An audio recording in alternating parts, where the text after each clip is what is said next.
Hello there, my name is Catherine and this is my channel So Much Sewing. Thank you very much for being here with me today. This channel is all about sewing, good old-fashioned home sewing.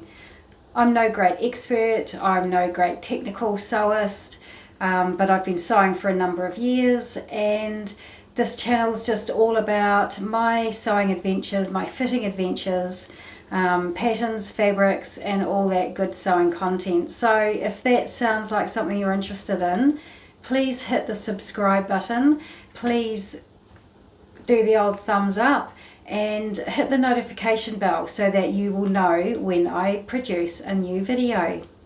Today should hopefully be a short video. I just wanted to do a review on my recent make. My last video was all about help me, I have so many plans, I just don't know where to start. And I did get some really great suggestions from everybody, and by far the favourite suggestion was get those matching loungewear sets made for myself and my husband. That's what everybody really liked the sound of, and I'm definitely going to do that. It's going to have to be, you know, over time though, because there's at least 4 pieces there, a top and a bottom for each of us, so it's, you know, it's going to be a bit of a process, but I'm absolutely going to do that, so stay tuned for the results of that. But what I did do, I did actually manage to break through all my panic and confusion and decide on making something. I don't very often get overwhelmed like that, but I really was overwhelmed with so many possibilities, so many fabrics, and you know, I had talked about a few things on this channel, and that was part of my sort of panicked overwhelmedness, is that, you know, once you put it out there and say this is something that I'm going to make, you feel a certain amount of pressure to make that thing and show it to you, so that you know, you have a bit of continuity on your channel. And so I was feeling a bit of pressure in that way as well. But I'm generally a very sort of spontaneous sewer. I don't like to make plans. Lots of helpful suggestions about cutting out a few projects and then just picking one as you felt like it and working on it, but that just fills me with dread, the thought of cutting out different projects, because if I cut out 3 or 4 projects, by the time I've done the first one, I'm over the other 2 or 3 and I'm on to something else. So, you know, that means I will have wasted that fabric. I may go back to it in the future, but it would sit somewhere. I'd pile stuff, more fabric on top of it, and it would get lost. And so that wouldn't work for me, even though I can see how it might work for a lot of people. What else was suggested? Oh, the Make 9. One lovely lady said she'd made her Make 9 plans that actually turned into more like Make 15, and I thought that that was a concept that would take off, because we've all got so many plans, haven't we, and sometimes 9 plans might just not be enough for the whole year. And what I ended up making was the Solvi Jacket by Vanessa Hansen, as seen in the Tauko magazine. I think it was the last issue. So the Solvi Jacket, which I will put pictures up, is a very sort of simple boxy design.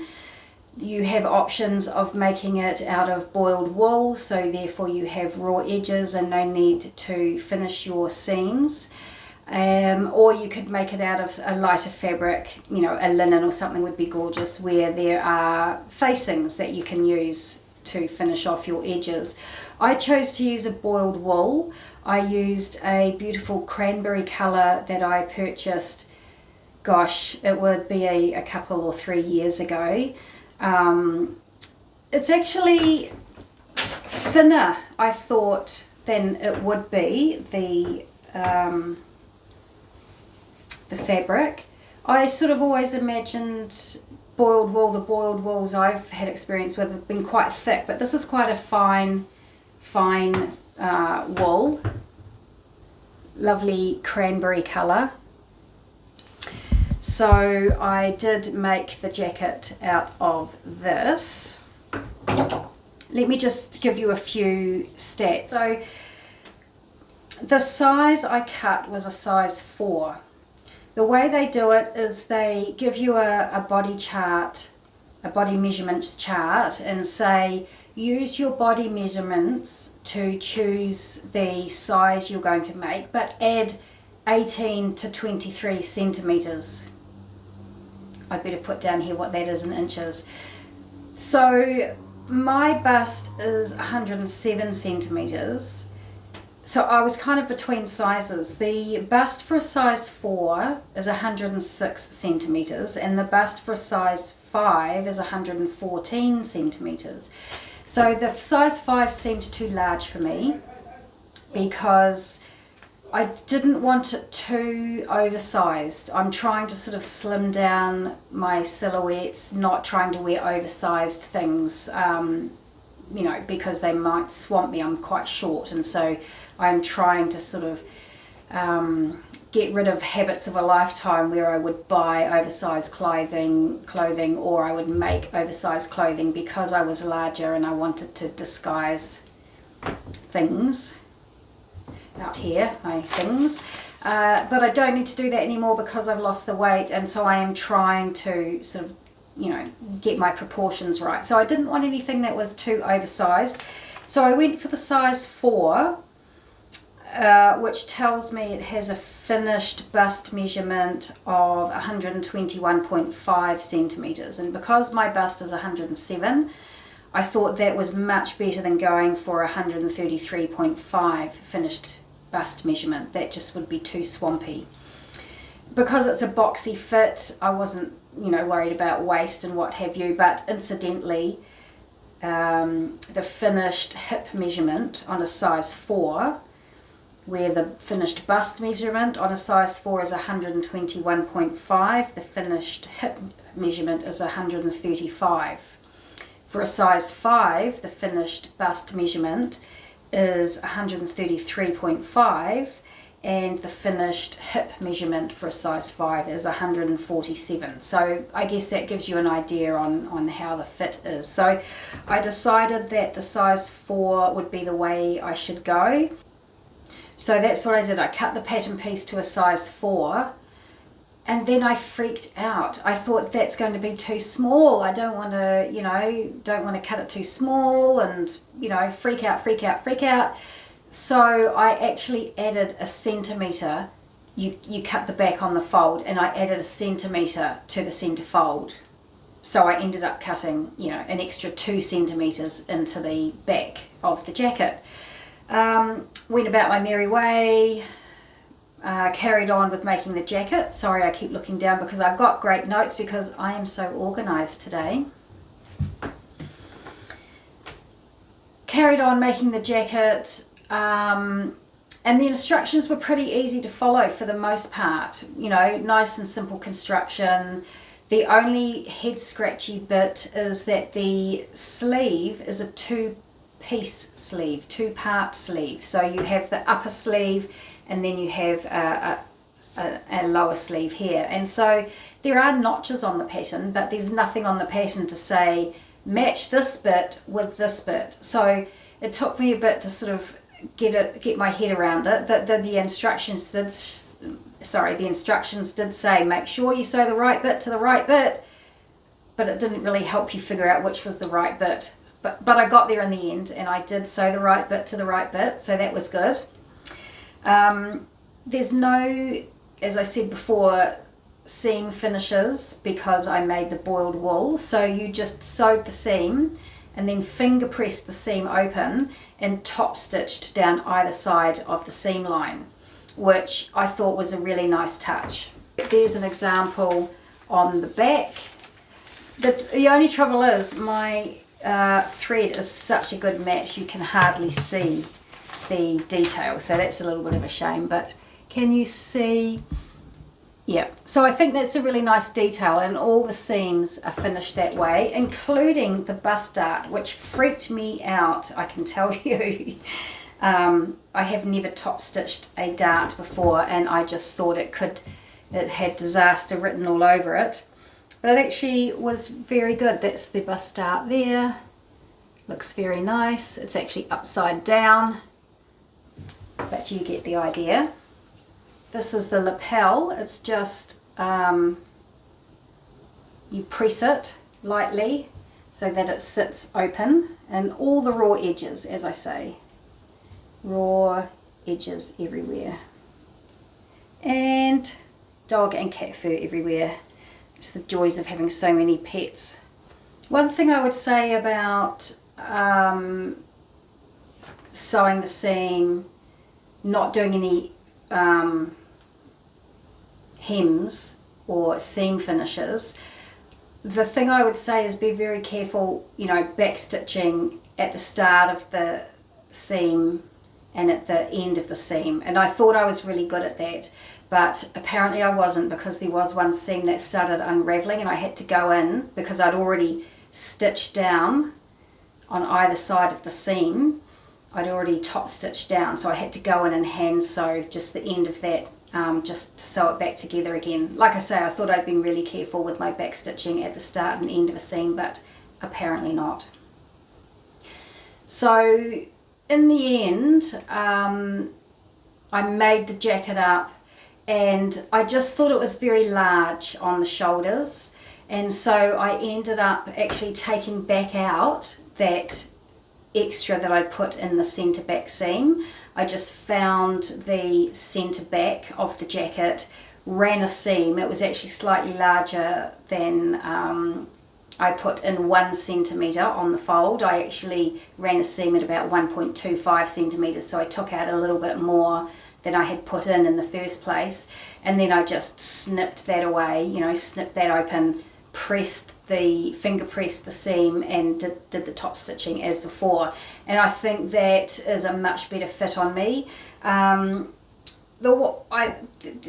only thing I would say about this jacket is it does seem to be quite large in the shoulders. I'll put it on in a minute so you can have a look. It's great because it means you can put something chunky, like a chunky sweater, on underneath and put your jacket on over the top. So there's room for that, but I do feel it's quite big in the shoulders, but I'm perfectly happy with it. I am very, very happy with this jacket. I'm going to wear it as a cardigan, probably. That's probably mostly how I would wear it in the winter months, as a cardigan, but it can certainly be used as a, you know, a jacket, a lightweight jacket for outside. So now here I am wearing my jacket. You're not going to be able to see all of me, I'm sorry. I'm sure you'll be okay not seeing my head for a few minutes. This is the finished jacket. I am so very happy with it. Like I say, I feel like it is quite large on the shoulders, but that does allow for wearing a jumper or a thick jersey. Potentially a little large on the shoulders, but I really think it's great. I think the length is good. I'm only 163 or 164 centimetres, and this is the cropped length, and I think it's a good fit for me. I took 3 centimetres off the arms because they were too long. I think that's ended up a good length for me. So there we go. So apart from faffing around with the centre back seam and taking 3 centimetres off the arms, I really didn't have any issues with this pattern at all. It was very easy to construct, very fast. I did the whole thing, including the cutting out, in one afternoon to finished. I really found the pattern really easy to construct, and I didn't have any issues with it at all, apart from the little head scratchy part where I had to try and figure out which part of the undersleeve went to which part of the upper sleeve. The only other little faffy thing was because the suggestion was to use a walking foot if you're using boiled wool. So I used my walking foot, and it's just a bit of a pain to get off and on. It's quite fiddly. So you sew the seams with the walking foot, and then you have to take the walking foot off to use your edge stitch foot, you know, to top stitch. It's just easier to use that little sticky outy bit. I'll put a picture of my edge stitch foot up here. I'm sure they're all the same. So it's just easy to run that little guide down the centre of the seam and top stitch on each side of the seam. But of course you know, you have to finish certain seams before you can do other seams. So walking foot on, walking foot off, top stitch foot on, top stitch foot off, walking foot back on, yada yada, you get the idea. So that was a little bit faffy, but well worth the effort because I really do like the look of that top stitching. Even the fact that you can't see it terribly well because the colour match is so great, but I think that was definitely well worth the effort. I might maybe find a way of stabilising the neck edge just in case it stretches out. There is some stay stitching in there, but I'm just a bit worried that it's going to stretch out because it's quite a fine wool, quite a fine fabric. So I might just run some bias tape just, you know, under the, just sort of close to the edge there, or find something else because I'm a little bit concerned about that. I think the cropped version was good on me because I'm short. So just think about your lengths when you're making this, depending on your height. I think the longer version probably would look like it had swamped me a little bit. I think it is a very boxy fit, and I think having that cropped version on me was definitely the way to go. I think the longer version would look too, because especially it's, you know, larger on the shoulders, I just think it would look a bit shapeless. Honestly, it came up so quickly. Like I say, I cut it out, faffed around with the, you know, putting this extra on the back seam, taking the extra off the back seam, or what have you, and it still was all made up within an afternoon. So I couldn't be happier. I really love this jacket. I can see me making more, potentially even in, you know, linen with the facings, or in a thicker, I think it would be nice in a thicker wool as well.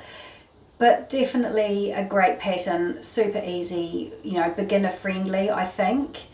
And but a good little palette cleanser. It really did a great thing for me where I, you know, was struggling to know what to make, and I just couldn't make a decision. I just ended up making that, and I feel like it's sort of broken the dam, so to say, and I've got my creative spirit back. And the next thing on my list is the overlap jacket using the fabric from the Dahlia Society bespoke box in February, that beautiful salmony pink rayon linen mix with the big scarlet flowers on it. So that's next on the list. So yay, I'm pretty excited about that. Really excited about this jacket. And there's one more thing I want to talk to you about in this video, and I'm super excited about this. I've been thinking about purchasing a dressmaker's dummy, dressmaker's mannequin, however you want to say it, for ages. They're quite pricey. They're about $250 new in New Zealand, and the cheapest I've ever seen an adjustable dressmaker's dummy is about $150. But on our Trade Me, I keep a lookout and I see them here and there, but they're still $120, $130 for second-hand dressmakers dummies. And I found one. It was $40. I kid you not, $40. And even better than that, it was brand new in the box. It had never been used. I don't know what the story was, but the options said that they had purchased it for a project that they never ended up doing. Brand new, $40. Let me get it for you. Here she is. Isn't she gorgeous? Brand new, and in my size, the larger size. I think it's the medium size. It's a Singer 151 in perfect condition, you know, with all her little adjustments. Look, you can adjust her there. What I like, I don't know if they're all like this, but you can adjust around this part as well as this part. I'll need to do some padding because this part on me is a little larger than it. You know, I don't know. I'll see how it goes. I haven't made her my size yet. So I just can't tell you how excited I am. Look, you can even make her neck wider. It's exciting. But anyway, that's my new girl. I don't know what I'm going to call her. Probably Dolly. I think Dolly will be her name. I think that seems to be appropriate. So yeah, I could not get over my luck when I found one for $40. I was so happy. My husband picked it up on his way home from work this afternoon. Life is good. Oh, and I found my microphone. I noticed that it's pointing in the wrong direction. So hopefully it's been picking me up. But there you go. So that's just a quick little video about my fantastic Solvi jacket, which I'm in love with. I love that colour. It's going to get so much wear in my autumn winter wardrobe. And yeah, and I'm also very, very happy because I now no longer am stagnated. I've got my creativity back, and I know that I'm just going to get back into it. And I've got so many plans to make, and I'm excited about all of them. So anyway, there you go. Thanks very much for being with me and Dolly today, and I will see you next time. Ta-da!